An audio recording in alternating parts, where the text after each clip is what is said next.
With only 3 days until Brazil's runoff presidential elections, the legal teams of candidate Luis Ignacio Lula da Silva and Jair Bolsonaro are winning a battle within the Superior Electoral Court system to try to punish their opponents for violating of campaign laws. In Sao Paulo, correspondent Brian Mears tells the details.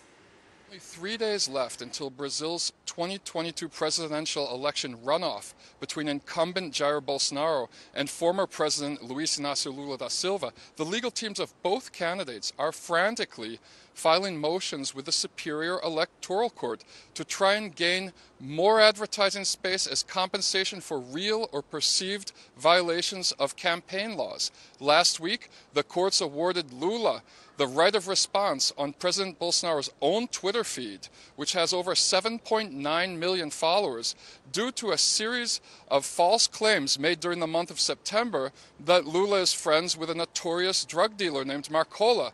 Now, the president has not complied with the court order, so today Lula's team filed a motion asking for the courts to fine the Bolsonaro campaign 100,000 reais an hour for every hour that he doesn't grant Lula the right to response. This week, the courts also granted Lula 118 extra free 30-second slots of airtime on national TV and radio to combat other false claims that the president made involving association with organized crime and calling Lula corrupt. The former president's been exonerated on all 26 charges of corruption that were made in a politicized manner specifically to remove him from the 2018 presidential elections. Meanwhile, President Bolsonaro has filed a case with the courts arguing that Lula unfairly took advantage of extra radio airtime in the Northeast. Last night, the courts threw that case out. Today, the Bolsonaro team is appealing it.